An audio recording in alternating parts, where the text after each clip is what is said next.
I'm Beth Brown Limmer. I'm the Vermont Covered Bridge Society's president. And we are back today in the middle of high summer to talk on our 5th podcast. And we joined Okemo Valley TV in October of 2024.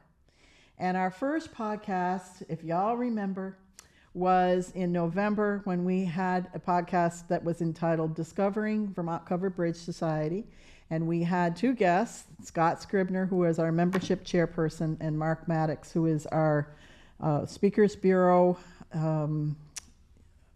head and our newsletter editor, and also the secretary of the Vermont Covered Bridge Society. The second podcast was in January. We had the title of Exploring Vermont Covered Bridges. And we had 2 guests, Phil Gatenby, who is the producer and videographer for Vermont's 100 Covered Bridges, which is a video series that he's now undertaking of all the 100 covered bridges in Vermont. He's on episode 34. One new video drops every Sunday, and they're on YouTube, and very interesting. Also that time we had Don Trachty from Monument Arts and Cultural Center in Bennington talking about the magnificent covered bridge exhibit that they have there at that cultural center in Bennington, and that's at 44 Gypsy Avenue in North Bennington. The third one was in March, and we had the title of Learning with the Vermont Covered Bridge Society. We had the honor of having Miles Janess from Huntington. He is the owner and CEO of Vermont Heavy Timber, which makes him a heavy timber specialist, and he does lots of work on covered bridges and other big post and beam facilities. And he was so interesting because he talked about his work with covered bridges, and he brought some tools and all kinds of things. So if you haven't seen any of these podcasts, you need to go back and refresh. This fourth one was just a couple months ago in May, and it was collaborating with the Covered Bridge Society. We had 2 guests, Mooney Shorey from 4-H, and he's the educator for the Rutland and Bennington counties. And he was talking about State Day, which we had sent a couple of our members to the State Day to be evaluators. And we had Mark Maddox talking about the liaison between the Okemo Valley Regional Chamber of Commerce and the Vermont Covered Bridge Society, which has resulted in just this last year in a lot of very instrumental connections. So today, our 5th podcast, I have with me Peggy Wilson, and Peggy is our newly installed, as of May, Publicity chairperson for the Vermont Covered Bridge Society. And Hello. I'm thrilled, and I will turn it over to Peggy, and she can talk about herself and what she's doing for the Vermont Covered Bridge Society. Thank you, Beth. Goodness, you're an incredible leader here as the president, and it's very infectious to be in your company and voted in as the board on the board of directors for the Publicity chair. It's a big responsibility. It might not seem such today, but with the plans that we have underway for the Vermont Covered Bridge Society, and your infectiousness of the opportunities and the growth and the goals, this is where I felt that there was a great opportunity to contribute. My history and background is in marketing, and I have a long line of a career in marketing in Florida, and grateful to have an opportunity to live here on a part-time basis and really appreciate the history of the state and the architecture, namely the bridges. There's something about seeing and witnessing a bridge, passing by or going through a covered bridge, and preserving those is the responsibility of the society and, of course, in the state. But with that is the awareness and the importance that these bridges are to our state. And for that, this is where I had the opportunity to join and volunteer for the organization. And with your infectiousness, thank you, Beth. This is where we've really come into a great understanding of what the goals can be for the society. Beth and I realized within these goals where there is a need for a brand and a stronger presence with that brand. And that being said, it was realizing the tools that were needed, right, for our society to grow. And in order to do so and become the force that we'd really like for it to be for the state, recognizing what's going to need to be in place in order to do so. So we put together quite a few things so far. Yes, you did a lot of work before you even got on the board, that's for sure. Well. But one of the things that was new to me, because I don't have a background in marketing or publicity, so to speak, was a brand standards guide. So now tell me and edify our audience here what a brand standards guide is and how that fit for the Vermont Covered Bridge Society. Why did we need it, and why do we have it now?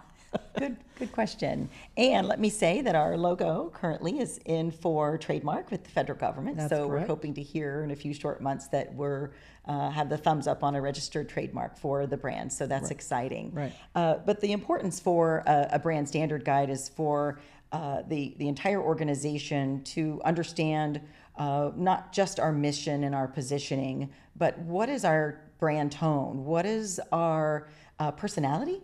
And that is through formulating all of the different elements that make up a brand. Now, a brand, as some of you may not know, is what is the consumer's perception of your organization or your entity or your service or product. And so for that, in order to really establish what our brand is or help people develop our brand, it was to put this guide together that could help really leverage a consistency in our look and our feel and our messaging so that people could devise an understanding of what it is that we are and do and the personality of the organization. So the guide has been assembled, and it's really our roadmap, and it's an internal organizational tool for us, really. So we are appreciating this brand standard guide. We're rolling it out. It's in its infancy, but it's an exciting time because the society had not had one yet. Yes. And so that is a benchmark for us. Yes. And from there, right, this is when we can springboard and do more things. And namely, another thing that you have done and are working on, I know, very hard, is the new website for the Vermont Covered Bridge Society. Yeah. We have a website now, vermontbridges.org. That's right. Which has a plethora of information about Vermont's covered bridges. Both our current bridges that you can go and see, and our lost bridges. So there is a link on there to bridges that are no more, and unfortunately the number of those is very much greater than the ones that are still existing. Hence the reason why our whole mission is to preserve the 100 remaining covered bridges that we have in Vermont. So Peggy, tell us a little bit about where you are in the website rebuild. I realize this is a big project, but it is. Where are you? Yeah.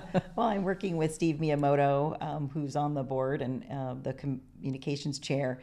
He has the great breadth and depth of the history of the website and being the technology behind the website for so many years, and ensuring that I'm learning everything I possibly can from him, but of course implementing the marketing component that's now important more than ever, and recognizing the opportunities that come with what is basically our virtual brochure.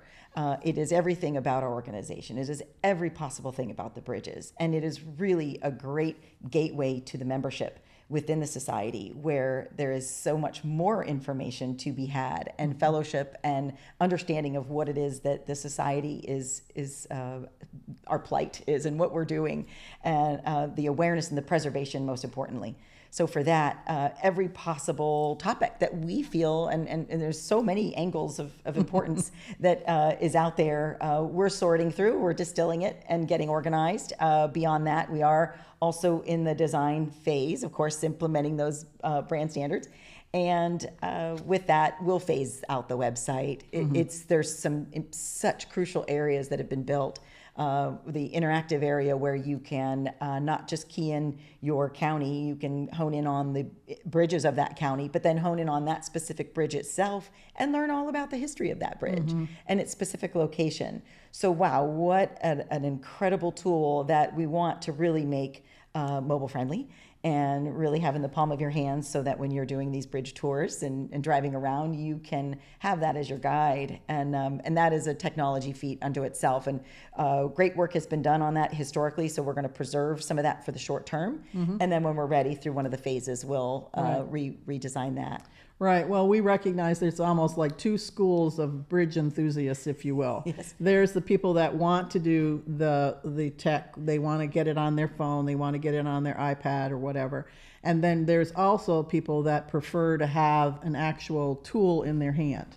Yes. So because of that, what the Vermont Covered Bridge Society did last winter as one of our winter projects, and in commemoration of our 25th anniversary this year, we decided that we were going to make bridging journals. Now, we sell a book that has all 100 covered bridges in it.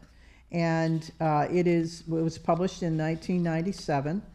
So that was before GPS and all those kinds of things, before E911 even. And so the pictures are 1996 pictures, and there's no directions as in regards to GPS and all that. So what we did was we decided that we were going to divide the state into 4 regions, and each region has 3 or 4 counties in it. And so there's 4 regional journals, and they're color coordinated with the maps. So region 1 is blue, and so the cover is blue. And region 4 is yellow, so the cover is yellow, and this and that.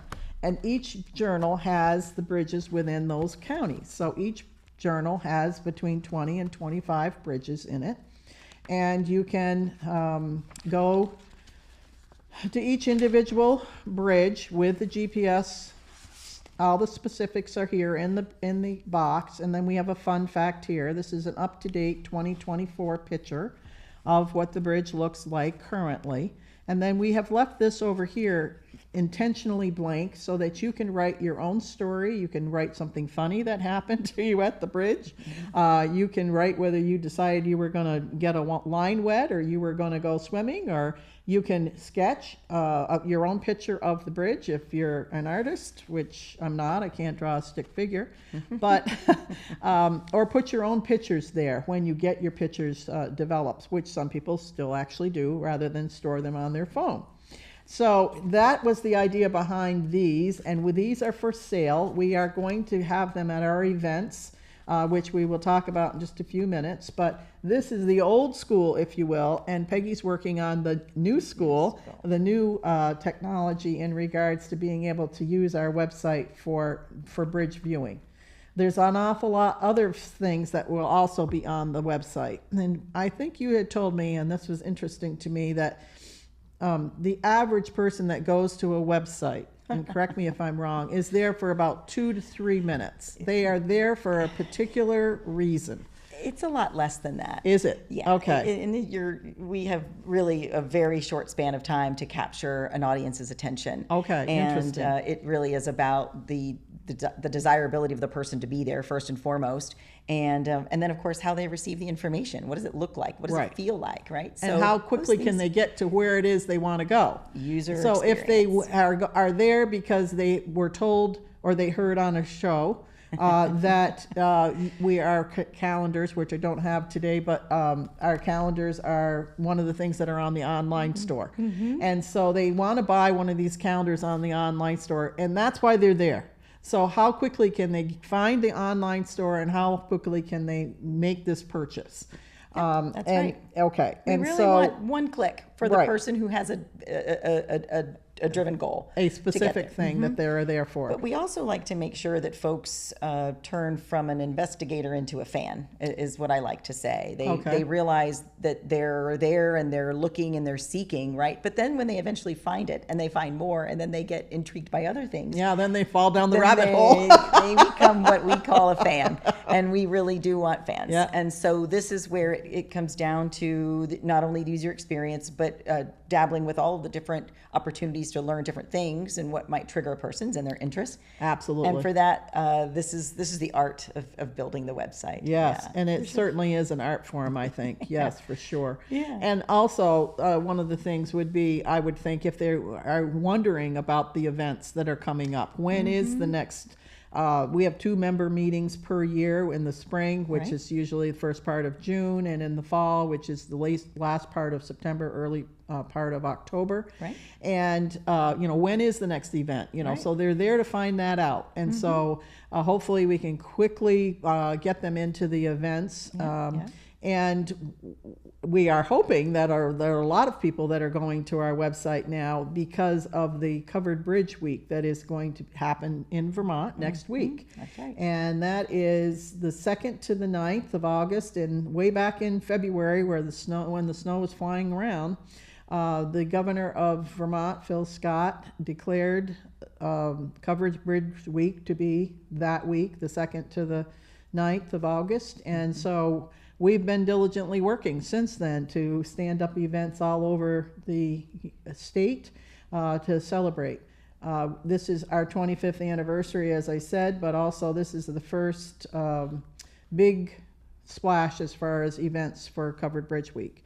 So we have a whole schedule of Covered Bridge events, and we're going to, some of them are going to be shown on the screen, I understand, but let me just run quickly through them, which is on Saturday the 2nd, the Vermont Covered Bridge Society will actually be in 2 places. We'll be in Montgomery, Vermont, which has a number of covered bridges in that town, at the Farmers Market, which is at Pratt Hall on Main Street, North Main Street, from 9:30 to 1 o'clock. And we're there for the purposes of informing, educating, and we have our merchandise for sale and answering questions, and as I say, swapping stories with other covered bridge enthusiasts. I call that lively banter. And then at 11 o'clock, the Montgomery Historical Society they have put together a film up there which they call The Brief History of Montgomery's Covered Bridges. All the covered bridges in Montgomery were built by one family, the Jewett brothers. And they have put together a film that talks about the Jewett brothers. It talks about the bridges that they built, when they built them, why they built them, what they were trying to do as far as traversing traffic from point A to point B, one side of a stream or a river to the other side. And so they'll be showing that at 11 o'clock. They will also be showing that the following Saturday, which is the 9th of August, at 11 o'clock. Also on the 2nd, which is this coming Saturday, in Pittsford, there is a Pittsford Day that they do every year, and we're going to have our Vermont Covered Bridge Society booth there, and for the same reasons. And we'll have a raffle, and at 4 o'clock we're going to have our raffle drawing, and then we've invited some dignitaries and elected officials, and so we'll have a photo opportunity at 4 o'clock. And we welcome anybody to come. If you're a member of the Vermont Covered Bridge Society and you like to have your picture taken, then come on down. And Pittsford will be a happening place that day because there's lots of events that they're doing in regards. And that's at the recreation field on Recreation Area Road in Pittsford. Then on Monday, the 4th of August, next Monday, we're having one of my brainchilds was, what are we going to do on Monday of Covered Bridge Society? And so the first thing I've thought of was Maple Monday. So this is kind of borrowing from the Stewart Maple company in Cuttingsville, because they put out their newsletter on Mondays and they call it Maple Monday. But anyway, so what we did is we have 3 covered bridges in Vermont that you can go and see the covered bridge, and then you can buy Maple products at the same time. So the 3 covered bridges are the Brown Covered Bridge in North Shrewsbury, and Stewart Maple is actually going to be the maple producer that's going to be there, and we will be there, and with our merchandise and all of our educational things. And then we're also going to be having free ice cream. So anybody that wants to come from 3 to 6 to the bridge, As long as the ice cream lasts and as long as the maple products hold out, we will be there, and we welcome you to come. The second location is Bartonsville Covered Bridge, 96 Lower Bartonsville Road in Rockingham. And the maple producer is Sugar Bob's out of Chester, Vermont. And anyone that's familiar with Sugar Bob knows that he doesn't just have maple syrup and maple cream and all those wonderful things, but he also has hot sauce and barbecue sauces and nuts, and he has a whole line of products that he sells. And so same time, 3 to 6 at the Bartonsville Bridge. The third place is the Mount Orne Bridge, which is in Lunenburg, up in the Northeast Kingdom of Vermont. And that bridge goes from Lunenburg, Vermont, over to Charlestown, New Hampshire. And on the Lunenburg, Vermont side, they will have Nate's Maple of Lunenburg will be there. And our table for the Vermont Covered Bridge Society. So that's Maple Monday. And what we were thinking is, let's see how it goes with 3 locations, and if it takes off, then we're going to be recruiting a lot more maple producers to go to their local covered bridge next year for Maple Monday during Vermont Covered Bridge Week, which we hope to have the first week of August dedicated to that going forward. Tuesday, we're going to be in Northfield at the Northfield Farmers Market on Main Street from 3 to 6. And Wednesday, we're going to be in Springfield at the Springfield Town Library. There's going to be a presentation there that I'm going to do, which I've dubbed the August Armchair Adventure to Covered Bridges. And we're going to run around in a circle that encompasses some Vermont bridges, some New Hampshire bridges. And that starts at 1, from 1 to 3 at the town library. And Thursday is Brattleboro, Vermont at the Creamery Bridge. And this is another great one because it's in the evening from 6 to 8. And bring your own chair. And Phil Gatenby, who is one of our guests that talked about his video series, he's actually put together a film that encompasses all the covered bridges in southern Windham County. And it's a 30-minute film. It's going to be shown on a loop. So come and you can watch the film and free ice cream again from 6 to 8 at the Creamery Covered Bridge on Western Avenue in Brattleboro. And so that brings us to Friday, the 8th of August, in Brandon at the Farmers Market. We will be there from 9:30 to 2:30. And the dignitaries are showing up around 12:30. There's a photo op at 1 o'clock. And that's, let me shuffle my papers here and find the rest of the list. In Jefferson on the 9th of August, Jeffersonville. Jeffersonville is home to the Cambridge Junction or the Poland Covered Bridge. And that bridge is the birthplace, if you will, of the Vermont Covered Bridge Society. So we thought it was very important on our 25th anniversary to have some kind of way of commemorating that. So 2 of our members had the idea of having a plaque made, which is a very handsome plaque, and it's going to be installed inside the Cambridge Junction Covered Bridge, and we're going to have a dedication at 5 o'clock on Saturday, August 9th. We are hopeful that Governor Scott will be there, along with one of the founders. There's 4 founders of the Vermont Covered Bridge Society, and at least one of them is going to be there, perhaps 2. Unfortunately, one of the founders of the Vermont Covered Bridge Society, Ed Barna, has recently passed away. So we will not have his presence there physically. But that day will be, that dedication ceremony will be the capstone of the day.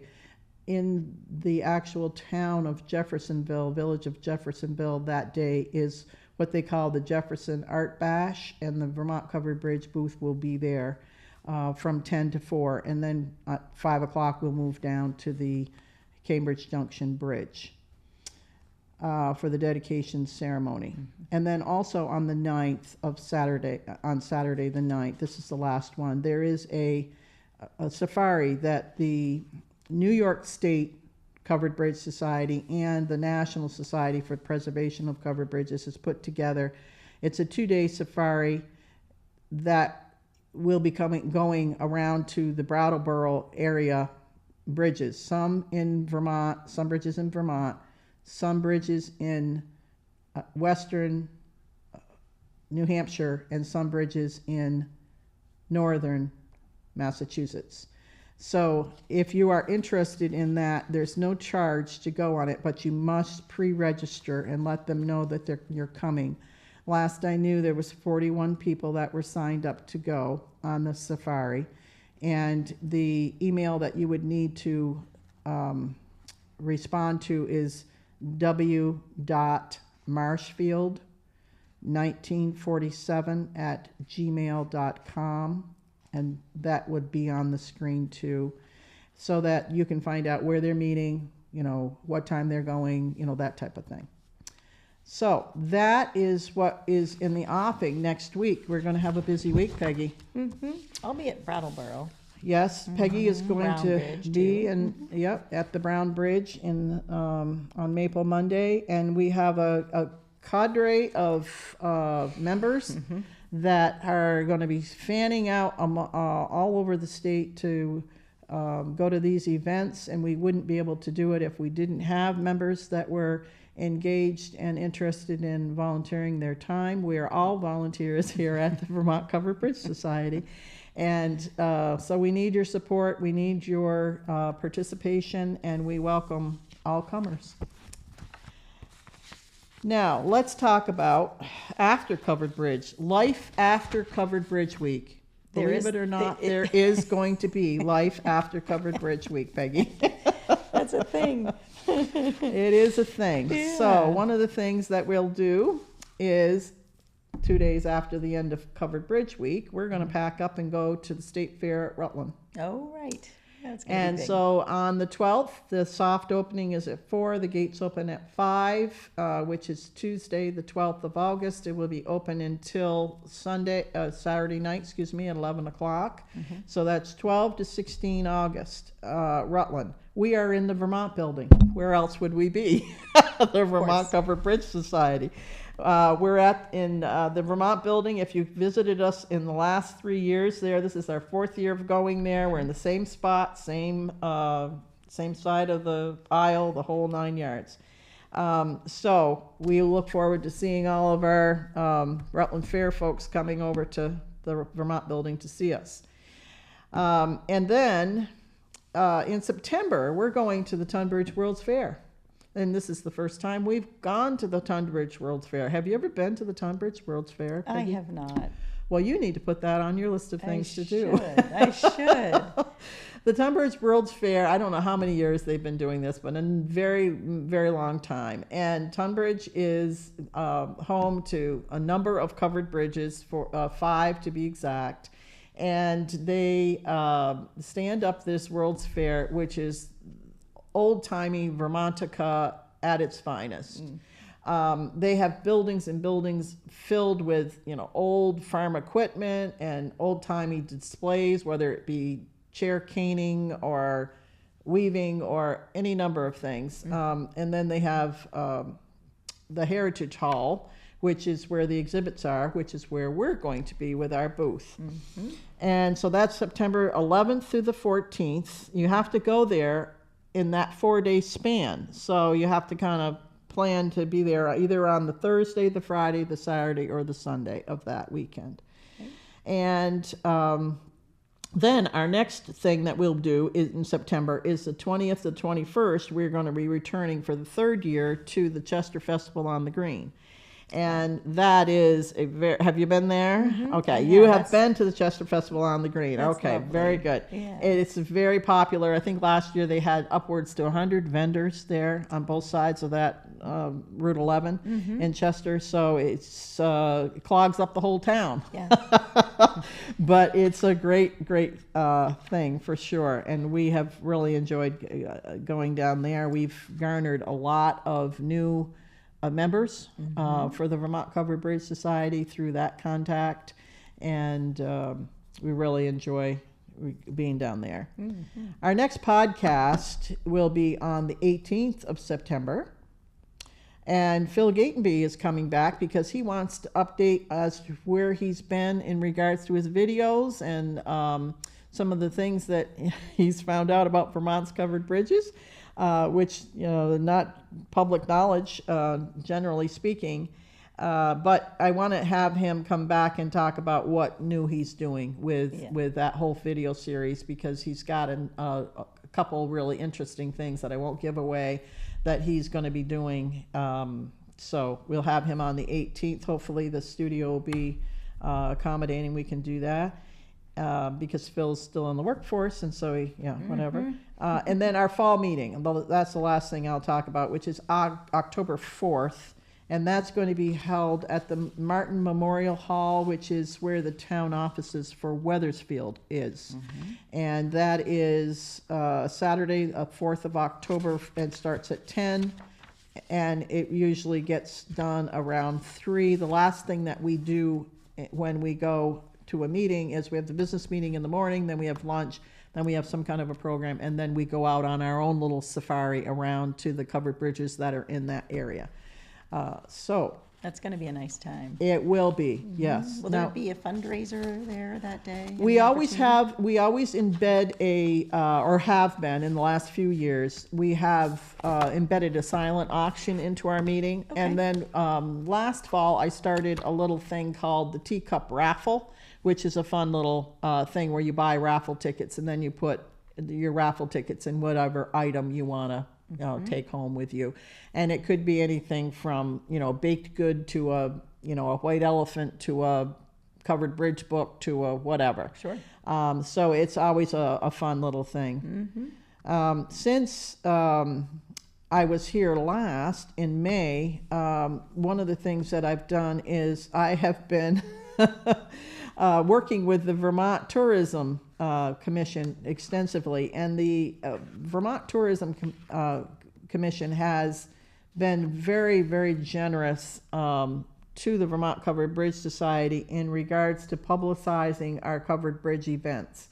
So that's another option. If you don't go to our website, which is vermontbridges.org, you can go to the Vermont Tourism and Marketing website, which is plan.vermontvacation, all written out, .com.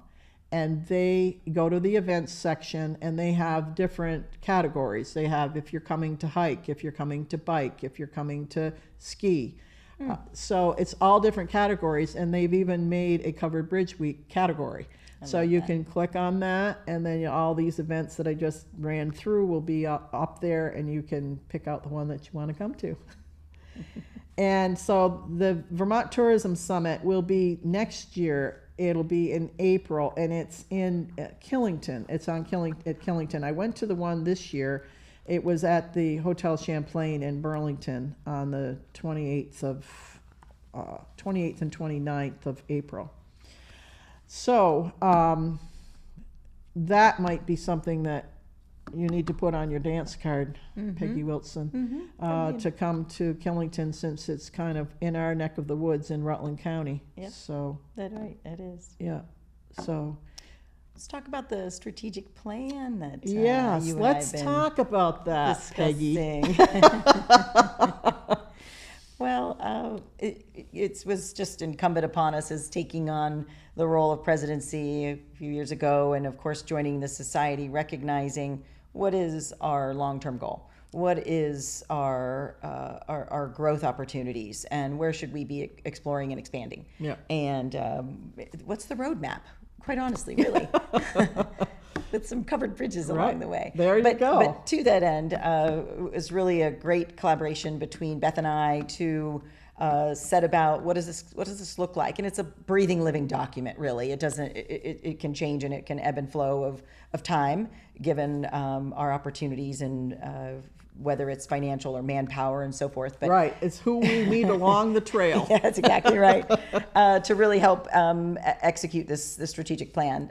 But really, so many nonprofit organizations, which we are, the goal is to grow it, sustain it, and really enrich all that we are as a service. So for that, we put the wheels in motion for a strategic plan, a 5-year strategic plan, and it's lofty.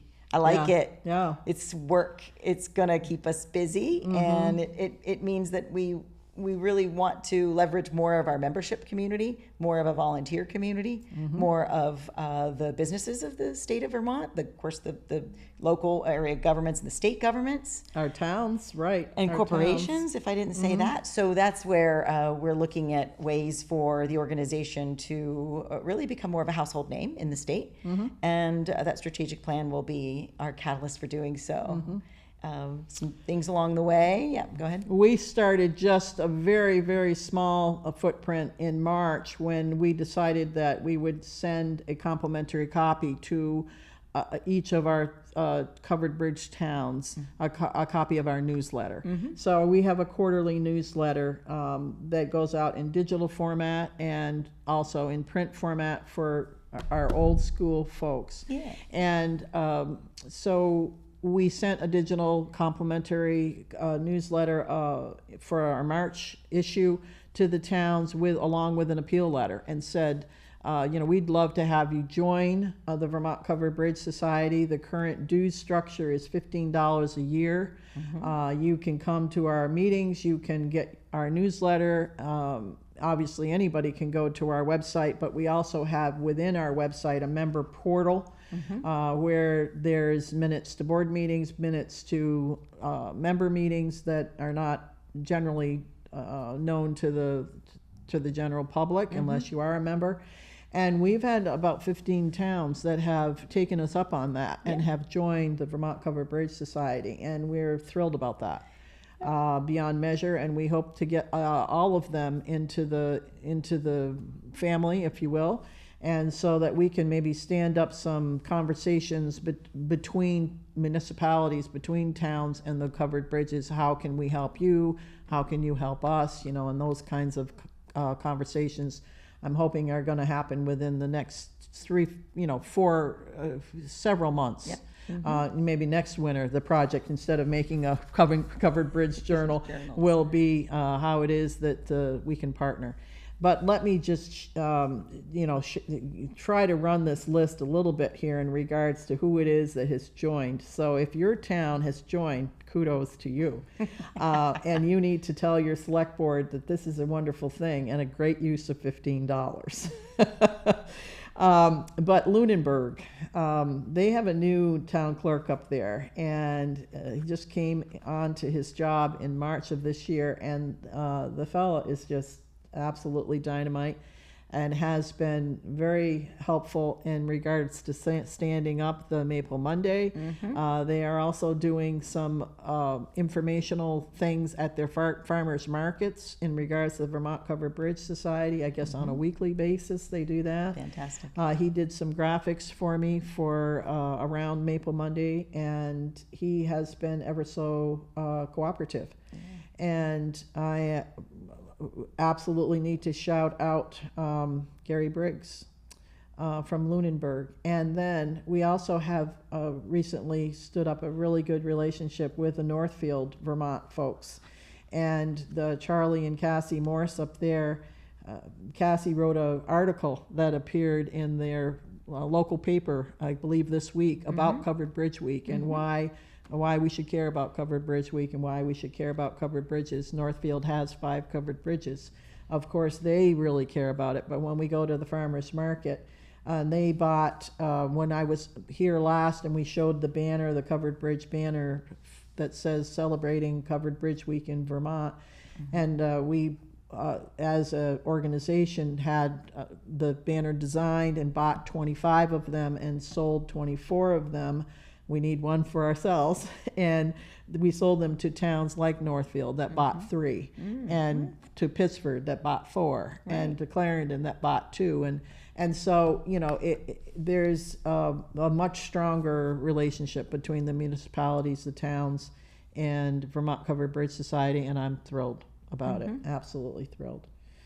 I think part of the strategic plan also addresses where, with this more sense of community, is also the opportunity for tourism, right? And the the flow of income that can come into the state. Big time. And how meaningful that is to so many area businesses, and they're thriving because of the tourism. So more to that, right? And how do we make sure that we're shaking hands with all of these different organizations that can contribute and benefit then absolutely from this awareness? Absolutely. Yeah. And the Tourism Commission is fully on board and recognizes the impact of the covered bridges, the magnets that they are for tourists. Mm-hmm. Yeah. Because, you come to Vermont and you have a vacation in Vermont, and then you go back to Kansas, California, or New York City, and people say, oh, did you see any covered bridges when you were up there?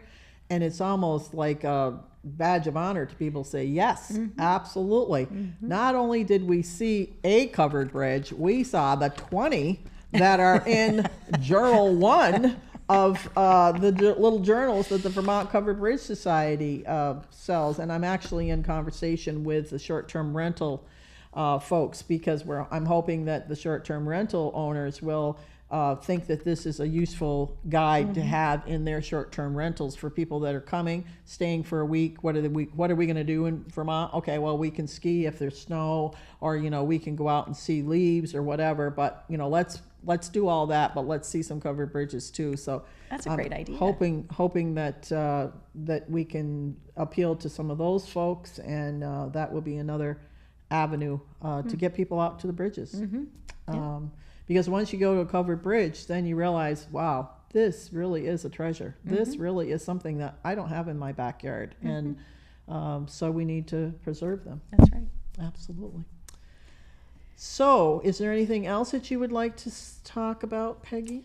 We've talked about a lot today. We have. I'm excited for our first inaugural Vermont Covered Bridge Week. Absolutely. So that's exciting. We hope that there's a year and years after we'll keep celebrating mm-hmm. With the Covered Bridge Week. Mm-hmm. And with the growth of the organization, we encourage everybody who's listening and seeing us today to join and become a member.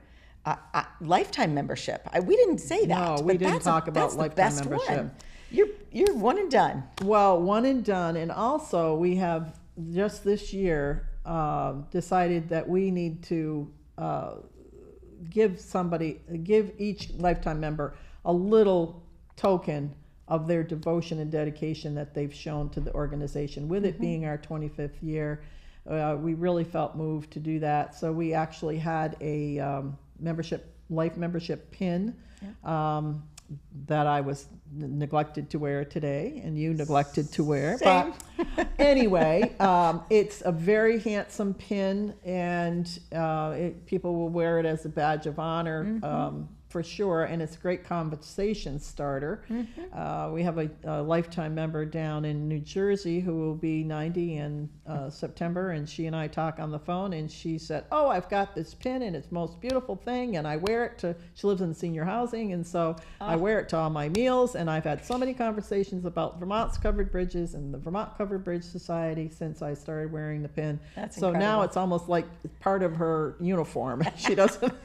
That's God so bless special. her. God bless her, I say, Yes, for sure. because it's great. And so all the life members of the Vermont Covered Bridge Society received one either in person at our meeting in June that we had in Saxons River, or they were mailed the pin. And we've had an overwhelming response from people that were just so thankful to have this little token of appreciation from the society. And so yes, life membership is definitely, you don't have to worry about the annual dues. The annual dues are $15 per person, $20 per couple. And if you are an organization or a business or a municipality, then it's $15 a year. And if you are a life member, it is $200 if you are a single, and $300 if you are a couple. So that's... I think I need to get my husband in there, and then he can have his own pin, because he did have a little bit of a quandary about why I got the pin, and so now I can. Wow. Yeah. So everybody in the family should get their own pin. Absolutely. I think is the idea there. Absolutely. Well, I thought that was the intent. I will have to take that up with our membership chairperson. Yeah. I will tell you that we ordered 100 pins and we have 100 more on order.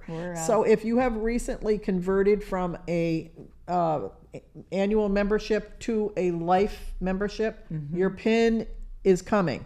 It's in the production phase at this point, and you should have it no later than, I'm going to say, the 15th of September. Yeah.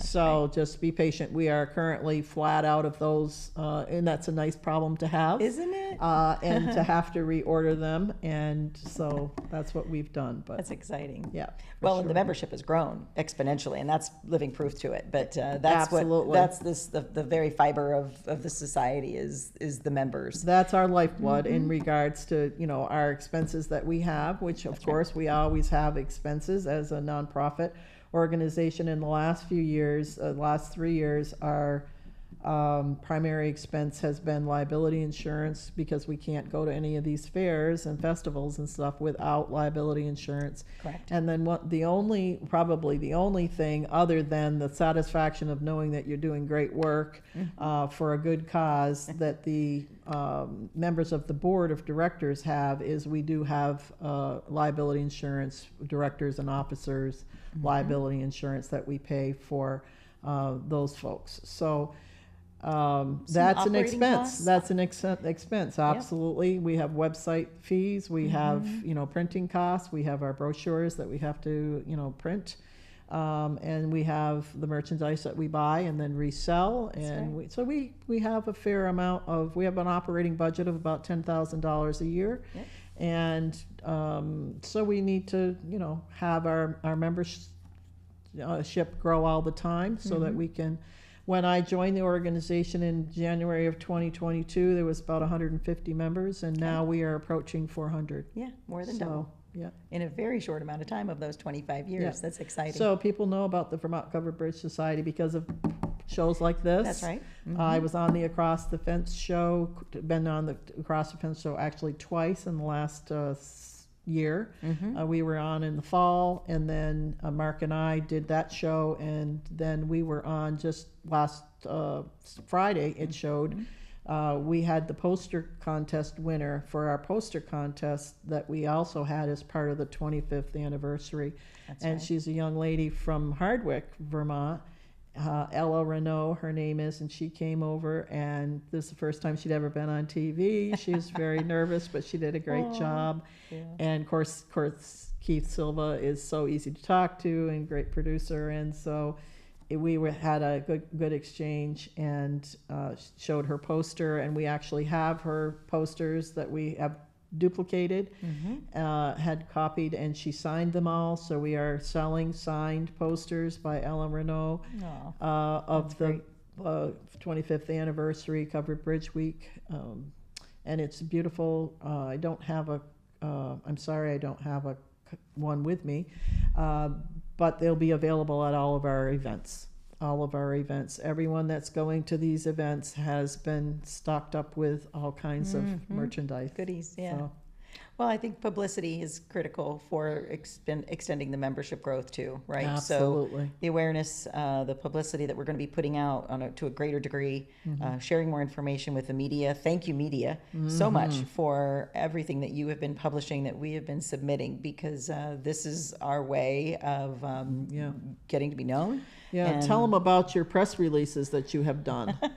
Well, really, we have never, to my knowledge, ever had a press release from the Vermont Covered Bridge Society, and you've done what, 2 or 3 now? Yeah, 2 or 3. Yeah. Well, to that end, really about